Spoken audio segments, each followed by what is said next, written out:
बर्खास्त भी हुआ हूँ, सस्पेंड भी हुआ हूँ, ये सारे चीज का मेरे पास मेडल है। तो मैं अपना अनुभव आप लोगों को बताऊंगा कि यहाँ जो इतना कम उपस्थिति है क्यों है, और इससे पहले उपस्थिति अच्छा रहता था और आज जो उपस्थिति है कम क्यों है।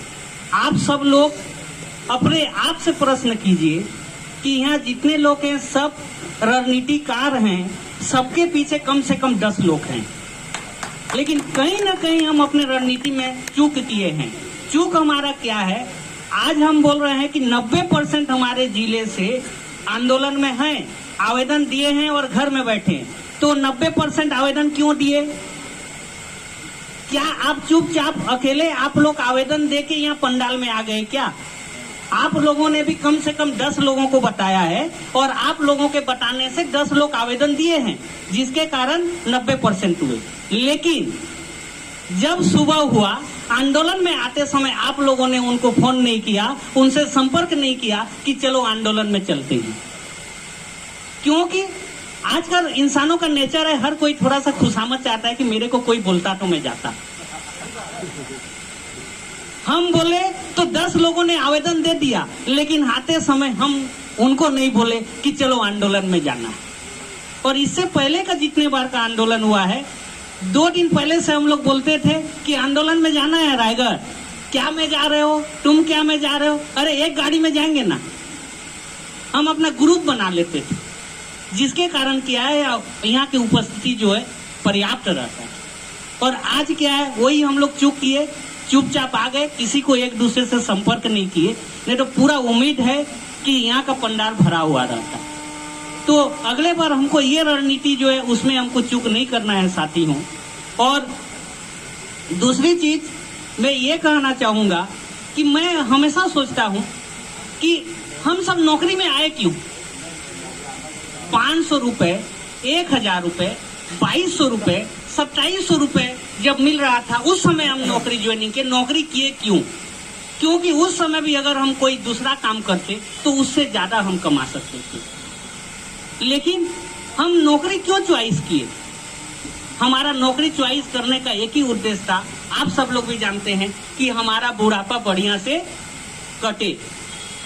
क्योंकि नौकरी एक ऐसा चीज है कि नौकरी में क्या है, आदमी का जीवन जो है बढ़िया से मरते तक कट जाता है।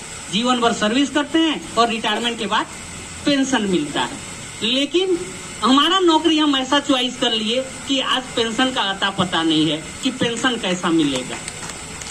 और जब हम संघर्ष कर रहे हैं, अगर अभी हम संघर्ष नहीं करेंगे और संघर्ष में कहीं कमी करेंगे तो बुढ़ापे में पेंशन नहीं टेंशन मिलेगा, ये क्लियर है। उसी के लिए क्या है कि हमको अभी बुढ़ापे में टेंशन नहीं चाहिए, पेंशन चाहिए, तो अभी संघर्ष हमको करना पड़ेगा। हम नौकरी इसलिए चॉइस किए क्योंकि नौकरी चॉइस करने के बाद, नौकरी में आने के बाद हम संगठन को जाने हैं, उससे पहले हम संगठन को नहीं जानते थे। लेकिन जब नौकरी में हम आए तो हमारा उद्देश्य क्या था कि हमारा बुढ़ापा बढ़िया से कट जाए, बुढ़ापे में हमको पेंशन मिलेगा। जिस समय हमारा शरीर भीख मांगने के लायक नहीं रहेगा और हमारे शरीर में 10 तो बीमारी रहेगा, उस समय दवाई दारू के लिए पैसा कहाँ से मिलेगा?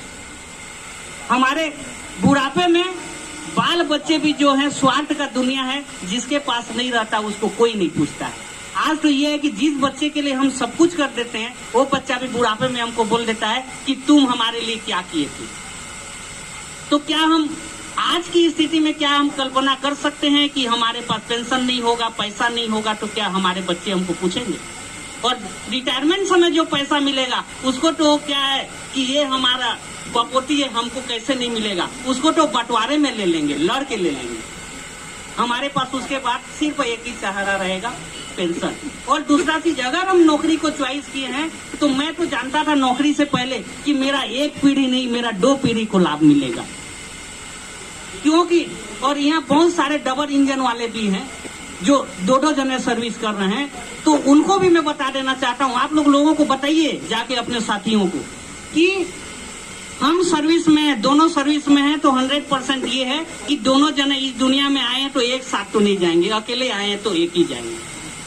और जो दूसरा बचेगा, पेंशन मिलेगा, उसके जाने के बाद उसका पेंशन किसको मिलेगा? किसको मिलेगा? बच्चे को मिलेगा।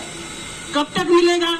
25 साल के उम्र तक मिलेगा और 25 साल के बाद वो कमाने के लायक हो जाएगा। तो 25 साल से पहले बच्चा को क्या है, इधर उधर पैसे के लिए मोहताज होना नहीं पड़ेगा। दूसरा चीज, अगर कोई बच्चा विकलांग है किसी का, तो उसको परिवार पेंशन के तहत आजीवन पेंशन मिलेगा। ये सोच के मैंने नौकरी में आया। तो इतना बड़ा सुविधा और इतना बड़ा लाभ मिल रहा है, उसको सोच के हम नौकरी में आए हैं। और नौकरी में आने के बाद हम संगठन को जानते हैं। तो क्या हमको संगठन उस समय हमको ये लाभ देगा क्या, या हमको कुछ हो जाता है तो क्या हमारा परिवार को पेंशन देने आएगा क्या? उस समय कोई नहीं पूछता, क्योंकि इतिहास गवाह है। आप सब लोग भी देख रहे हैं, हम लोग आंदोलन किए 2011 में, 2013 में बहुत सारे हमारे शिक्षा कर्मी खत्म हो गए। आज उनके परिवार दर दर भटक रहे। कितने लोगों ने उनको पेंशन देने गया, कितने लोगों ने उनको अनुकंपा के लिए पैसा दिया, कितने लोग उनके घर का चूल्हा चौका के लिए पैसा दिया क्या? नहीं दिया साथी। तो ये सब चीजों को हमको समझना है और अभी हमको क्या करना है, संघर्ष करना है। साथियों, मैं सोशल मीडिया में मैं देखा हूं, मोदी जी बोलते हैं, भाइयों और बहनों, मोदी की गारंटी को पूरी होने की गारंटी, ये मोदी की गारंटी। मेरे को समझ नहीं आता भाइयों और बहनों, 10 महीना हो गया, यशस्वी प्रधानमंत्री मोदी जी बोल रहे हैं कि मोदी की गारंटी, ये पूरी होने की गारंटी। ये जुमलेबाजी क्यों हमारे माननीय यशस्वी मुख्यमंत्री शाह जी बना रहे हैं? उनको यशस्वी बनाए रखें। और कर्मचारी की जहां की बात आती है, तो उस समय आप बोलते हैं कि हमारी सरकार तो साय साय काम कर रही है, लेकिन कर्मचारियों को देने के लिए साय साय न करके से क्यों कर रहे हैं? ये मेरे को समझ नहीं आता। 10 महीना बीत गया, जब भी देखें कि से कर रहे हैं और लोगों के पास जाके बोल रहे हैं कि हमारी सरकार, साय जी की सरकार साय साय काम कर रही है। क्या साय साय काम दिखा है कर्मचारियों का? नहीं दिखा है साथियों। तो इससे ऐसा ना हो जाए कि कल मोदी की गारंटी पे गारंटी पूरी होने की गारंटी कहीं जुमलेबाजी न बन जाए और प्रधानमंत्री जी हंसी के पात्र न बन जाए। इस चीज को हमारे यशस्वी मुख्यमंत्री जी को समझना पड़ेगा।